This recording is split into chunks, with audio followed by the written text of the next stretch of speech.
Canada is in major financial trouble, so much so that this could become a national emergency, and Carney wants to make it worse. We have some strong announcements from Pierre today going over some of these changes, as well as some warnings from foreign leaders saying, don't listen to Carney. He destroyed us. On top of that, we have to address the Quebec problem in the room because they could have a much bigger impact on the election than we think. And then I have a hilarious video talking about two immigrants about how they want less immigration. Couldn't believe it hit mainstream news. Let's get into it. With 78 seats up for grabs, Quebec holds a substantial amount of power. And right now, the CBC News poll tracker shows that weight is leaning Liberal. The party sitting at 42% of the popular vote compared to about 23% for the Conservatives and 25% for the Bloc Québécois. Translated to seats, if the election was held today, the Liberals would win between 41 and 48. The Bloc, 15 to 23.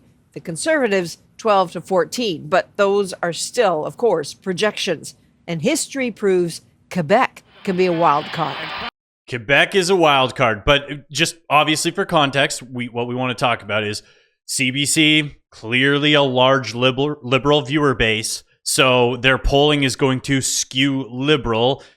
It's hard to believe the polls at this point just because of where they're getting their data. But the fact is, from a lot of the stuff we're seeing, Quebec is leaning very liberal right now. And because of the amount of seats that you have through Eastern Canada, Quebec, and Ontario, if these trends are not reversed and this happens the way that it's projected, the election could literally be over by time Ontario's counted. That's how bad some of these numbers could be. So Quebec, we're appealing to you. Don't throw away Canada's future because of you guys, hating Trump and wanting to do your own thing. Just remember, the entire nation of Canada is relying on you guys not voting Liberal, so please don't. As well, if you are going to do that, just vote for a referendum and leave.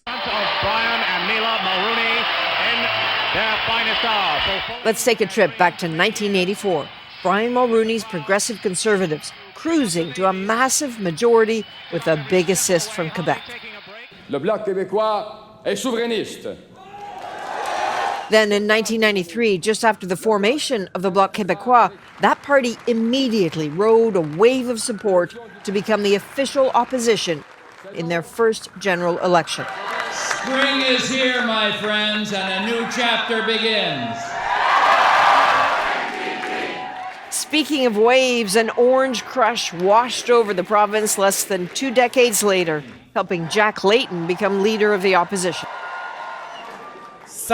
The crazy thing is, I honestly think if Jack Layton was still alive and Jagmeet, the friggin' loser, was not the party leader of the NDP, I legitimately think there's a chance that the NDP probably could have won this election, assuming Jack Layton was the leader.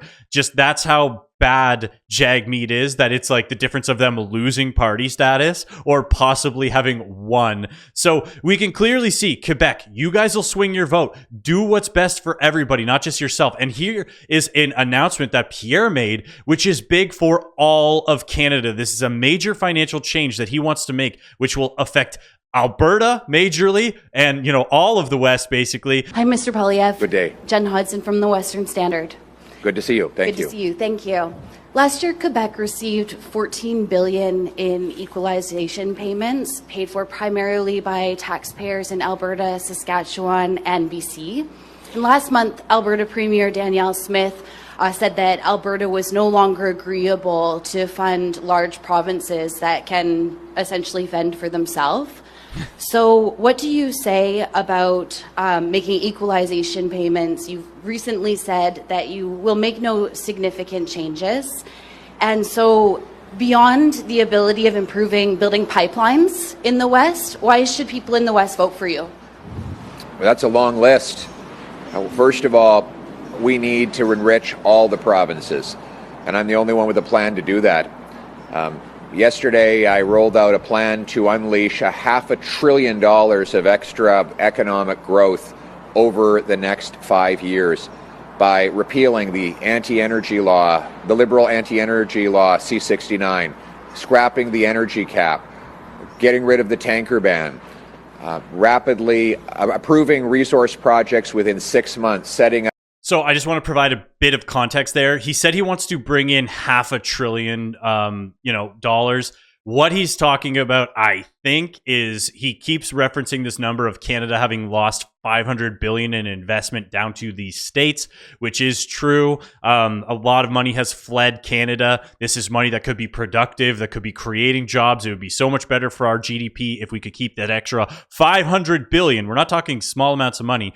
One thing I do have a problem with on Pierre's announcement here, I love that he wants to remove the government hurdles so that we can make the provinces stronger on the whole. That is an amazing way to put it. However, I do wish he would incentivize places like Quebec and say, look, Quebec, if you don't continue to allow these pipelines to be built and you guys keep pushing back on these things, we're going to have to cut back on the equalization payments you receive, because it doesn't make sense for Quebec to receive $13 billion from the western provinces, mostly Alberta, just to be like, yeah, also we hate oil and gas, we hate you guys, we're going to vote against everything that you stand for, but we want all the money. So I think there should have been, I know that he would just lose Quebec if he said this, but there should have been some sort of, incentive put in place for Quebec to play ball and not just collect money and then complain. Up shovel-ready zones that have pre-permitting on mines, pipelines, data centers, power stations,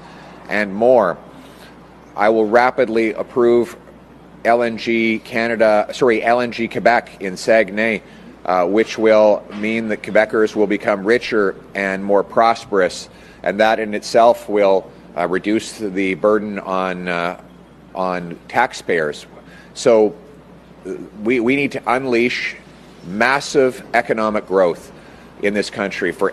Yeah, we definitely need to unleash the growth. He's 100% right. But again, there should have been something in place to get rid of those equalizations for Quebec, because if they're going to sit around and complain and try and crush the energy sector, especially because Quebec has a ton of minerals, they have the ability to produce like crazy if they would just get on board. But Pierre did make an announcement, some updates on his housing plans, which kind of roasts Carney a little bit. We'll provide context for that. Let's get into it. Conservatives have a plan to deliver 2.3 million new homes over the next 5 years and bring hope to the next generation. That hope can't come a moment too soon. After a lost Liberal decade, for many Canadians, especially young Canadians, the dream of homeownership is dead. 88% of renters believe that owning a home is out of reach. Half of millennials and 2/3 of Gen Z have reconsidered starting a family because they can't afford a home. The Liberals haven't just made life unaffordable, they've stolen our youth's future. We build fewer homes today than we did in the 1970s, when our population was half the size. We have the fewest homes per capita in the G7, despite having the most land to build on. Gatekeepers in city halls have hiked taxes and blocked homes. The Liberals gave them billions,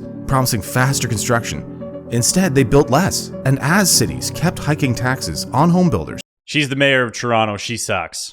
and building less, the Liberals kept shoveling more money out the door to reward the worst offenders. $471 million to Toronto, $115 million to Vancouver, $79 million to Halifax, and housing starts slowed in each city. Already this year, housing starts are down 58% in Toronto, 37% in Vancouver, 21% in Halifax, and falling across the country. Now, Mark Carney wants to double down on failure. We're going to double down on what's already working, such as We're going to double down on what's already working. So Trudeau's plans, but you're not like Trudeau. You're the new face, I thought. He's supposed to be separating himself from Trudeau's government this entire time. The reason, this is why I wanted to talk about this, because if you guys might have noticed, I always put the Wealth Simple link in my top comment, and I'm not sponsored by Wealth Simple at all.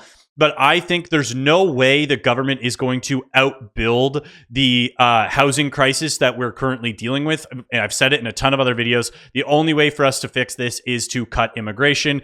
Building the numbers that they want to talk about, even Pierre's numbers here, are impossible. I always leave the Wealth Simple link in my comments because I personally think we are going to have to be responsible for our own financial futures. Wealth Simple is a Canadian company, again, not sponsored, but they are taking on the big banks. You can be responsible for your own financial future. If you sign up through that link, you get paid $25.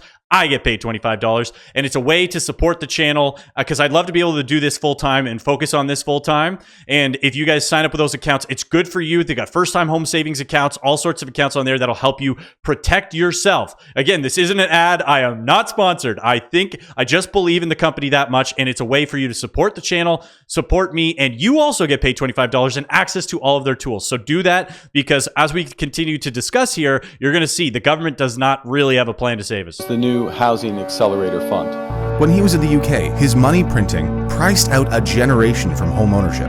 Here, he's bringing back the same failed Liberal policies under the same Liberal team, including bringing back the same Trudeau housing minister who caused the crisis. Just to provide a bit of context, look at this video here from an ex-UK politician who's talking about how Carney ruined the UK with debt and overspending. And it's very important because we're going to talk about these two things in these next two videos. What would you say to Canadians considering him who aren't sure about Poilievre, they're not sure about the Conservatives, they're done with the Trudeau Liberals, and they think, well, this guy's an economist, he must know what's good for the economy, he'll get us going again. What would you say to them? I would say that Mark Carney has been one of the architects of the disastrous economic policies that have ruined the British economy, but also more generally, from the sort of Davos-led elite, ruined economies across Europe and across other parts of the world. So he has already demonstrated that he does not have the economic knowledge that's required to actually deliver growth. And we have seen the results of that stagnation in Britain. And my advice to the Canadians would be, do not go down the British path. We are now in serious danger of a financial crisis where the British government won't be able to fund its debt. And I really, really wanted to show that because that is exactly what Trudeau started in Canada, and Carney wants to continue and make way worse. I wish Liberals would just pay attention to what these other people are saying who had Carney in charge of these economies, going, he's going to turn us around. You know, he's the one to take on Trump. The UK is dealing with a national debt crisis. They have housing issues. They have all of these things that we deal with here in Canada, and Carney exacerbated the problem. She just said he's one of the main architects to that. And we're watching this announcement here, which, you know, Pierre's team's got some bold goals, which we'll get into. But if Liberals, they just shut off their brain when anybody says anything negative about Carney. No, you're MAGA Maple. I tell you, it is better to be born lucky, and I've been born lucky. I get right here with Sean Fraser. Unbelievable. We cannot afford a Liberal fourth term. We need change. Canada's Conservatives will restore the promise of home ownership and build 2.3 million homes in 5 years. Here's how. Canada built 245,000 homes last year. Conservatives will axe the sales tax on new homes under 1.3 million, which will add 36,000 more. Our plan to incentivize cities to cut development charges brings 25,000 more. That's 306,000 in our first year. But we won't stop there. We will require cities to permit 15% more homes each year in exchange for federal funds, reaching 535,000 homes by year 5. And in our first 100 days, we'll identify 15% of surplus federal lands in our cities that is suitable for housing, pre-zone it, sell it, and require the homes built to be affordable. The Globe and Mail has already identified hundreds. Okay, so couple things there that I want to provide context, because again, as much as, you know, we'd love to see Pierre be PM, I'm going to be critical of him when he gets in on some of these plans. But here's the thing, which is very, very, very important. Very important. If Pierre's plan here fails, we just build less houses than 500 and whatever thousand, which is probably the case. Canada maxes out at a potential building of around 300K homes. We almost can't build more than that.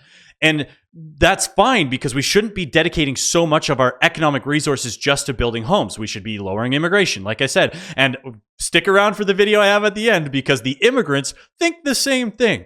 But we need to cut immigration and continue to build, because we can't build more than 300,000. But guess what? If we don't build 500,000 and we only build 300,000, that's not costing us money. That is not skyrocketing the national debt. Look at this accountant here yelling about what Carney's plan is, because when we talk about Carney's spending, His plans failing are catastrophic. They are absolute decimation for Canadians and Canada because he already wants to smash Trudeau's spending record. Carney's budget plan is worse than Trudeau's. Look, I didn't even think it was possible, but Mark Carney, Liberal Party leader, just released his platform, and he wants to borrow billions of dollars more than Trudeau. Okay, Carney has zero plan to balance the budget. His plan is more debt, more money wasted on interest charges. So Carney wants to borrow almost $100 billion than Trudeau over the next 4 years, okay? This is a disaster. $100 billion now, let me more. just read you Carney's deficit numbers over the next 4 years. 2025, Carney's deficit, $62 billion. 2026, Carney's deficit, $60 billion. 2027, $55 billion. And in 2028, $48 billion, folks. That is absolutely gross. Now, you add up those 4 years, Carney wants to add $225 billion to the debt. Okay, so that's important because what people keep saying, I've seen people misconstruing that number. The debt total won't be $225 billion. He wants to add $225 billion. The total is currently almost $1.3 trillion with a T. The payments on that are close to $50 billion. $50 billion just to make our minimum payments on the sovereign debt at $1.3 trillion. He wants to add on another $225 billion to that $1.3 trillion. And guess what? We always surpass the government spending. So chances are that $225 billion is probably, again, this is, allegedly, but it's probably going to be closer to $300 billion. So our payments would be close to $60 billion. These numbers sound insane, and people are always like 1.3 trillion, 1.6, it's 50 billion, 60 billion. Guys, these are numbers that Canada can't afford as a nation. We can't. We would be so destitute if our debt payments are $60 billion for just that. Think about what's going to have to be cut if our payments are $60 billion. So again, why it's important is if Carney's plans fail, then we as a nation fail. If Pierre's plans fail, then we just don't perform as well as we should, which we should be able to do a lot of these things outside of the housing numbers, which I said are impossible. I like the rest of the economic stuff. But it's gotten so bad that CBC themselves have brought on immigrants saying, we're so concerned for Canada. We came for Canada. Canada's being destroyed. And, they're concerned. Some of their answers were really funny. Let's check it out. We did tobogganing here and we had maple syrup and it was pretty cold, but it was quite adventurous as well. Gaurav Merrick is going to vote in his first federal election. Like most Canadians, one major issue is weighing on his mind. That person down south, it seems not fair how Trump is treating Canada especially. But it isn't the only issue. I really think there's too much immigration. Fresh from the long... How funny is that delivery? I really think there's too much immigration. The way he says it's so funny because he's an immigrant who just got here. They love it. Process of becoming a citizen, he's now reckoning with issues of affordability. I know I've come through the process. Especially housing. Too much immigration, he says, hasn't helped. Because now what's happened, there's your resources are getting divided. And I mean by job opportunities, I applied for over 250 job applications, and I just heard back from maybe 20 of them. Data from Elections Canada shows only 42% of new Canadians were very interested in politics, compared with 51% of established immigrant electors. But this high-profile election is capturing the attention of many newcomers. So what he said there is very true. All of the resources are being divided by millions of extra people that we can't absorb as a country. And I've said it in other videos, but people always spin it. We do need some level of immigration. Canadians are not having kids. Encourage all of the Canadians around you to have kids, please. But until we start having kids, some level of immigration is going to be necessary.